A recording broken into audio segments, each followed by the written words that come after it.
You know, it's one of those moments every homeowner absolutely dreads. You hop in the shower, you turn that knob, and you're hit with a blast of ice-cold water. Ugh.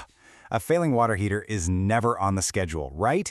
It always seems to happen at the worst possible time. It's stressful, it's unexpected, and suddenly you've got a big decision to make, and you've got to make it fast.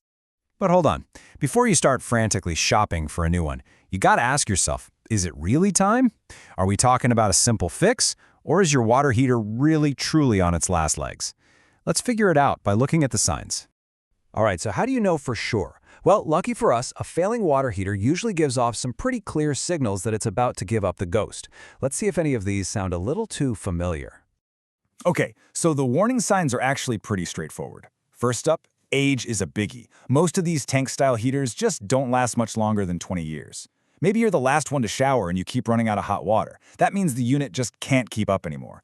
Or maybe you've noticed your water bills creeping up. That's a classic sign of lost efficiency. Seeing rusty water? That points to corrosion inside the tank. But the two real deal breakers, the undeniable signs, if you see a leak coming from the tank itself, it's game over. And if you hear these loud banging sounds, well, that usually means there's so much sediment built up that it's overheating. So if you're nodding along and you've confirmed your heater is on its way out, you are officially at a crossroads. Do you roll up your sleeves and try to tackle this thing yourself, or do you pick up the phone and call in a professional? This is the big decision we're going to break down. Let's start with the factor that matters most to a lot of us, the cost. Getting a pro to come in and install a new heater is going to set you back on average about $2,500. But if you do it yourself, you could save around $750 of those dollars. I mean, that's a pretty significant chunk of change, and it's honestly the #1 reason a DIY approach is so tempting. But of course, it is never just about the money, is it?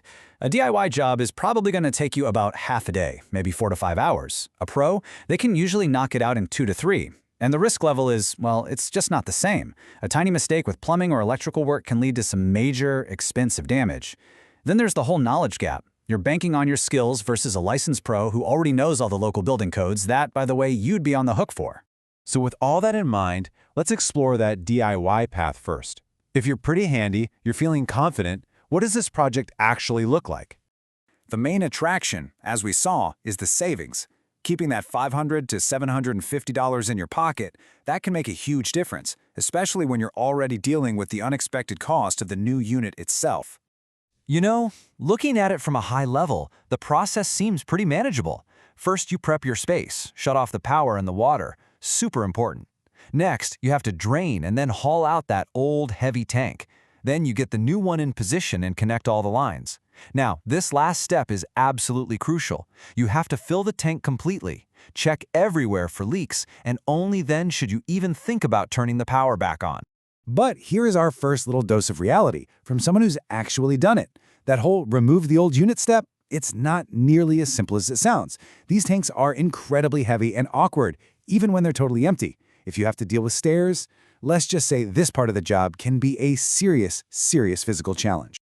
Okay, so what about the other path? Let's take a look at what you're really paying for when you decide to hire a professional. Honestly, the biggest advantage is just speed and convenience. For a pro, this is just another Tuesday. It's a routine job. They can be in and out in just a few hours, which means your life gets back to normal with hot water, that much faster. And it isn't just about speed, it's about peace of mind. A pro makes sure the installation is safe and up to code. You get warranties covering both the heater itself and the labor to install it. They get rid of that massive old tank for you. And maybe best of all, you avoid that classic DIY nightmare of making 3, 4, 5 frustrating trips to the hardware store for that one little part you forgot. All right, now whether you're leaning DIY or pro, we need to get real for a minute and talk about the things that can go wrong, the hidden risks that don't exactly show up in the instruction manual. Let's go back to that physical challenge because it's a huge deal.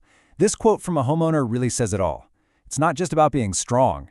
It's about trying to maneuver this giant, heavy thing into what's usually a tight, awkward space.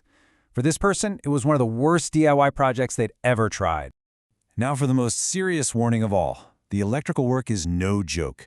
In this story, a homeowner actually hired a professional who still made a critical mistake. They put a 30-amp heater on a 20-amp circuit, and the result? A fire. This is just a huge reminder that you have to understand the electrical side of this, and it really drives home how important it is to make sure any pro you hire is licensed and insured. And finally, you can't forget about the bureaucracy, the red tape. A lot of cities actually require you to pull a permit for this kind of work. If you skip that step, you could be looking at fines, especially if someone from code enforcement sees that old heater sitting out on your curb. It's this hidden layer of complexity that a good professional just handles for you automatically.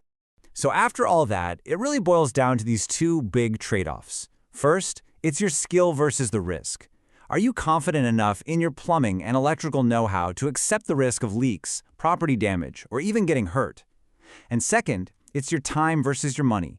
Is saving that $750 really worth giving up your afternoon, plus dealing with all the potential headaches and extra trips to the store? Ultimately, there is no single right answer here. There isn't. The best choice for you depends completely on your skills, your budget, your timeline, and really, your tolerance for risk. So the real final question you have to ask yourself is this: what is your peace of mind truly worth?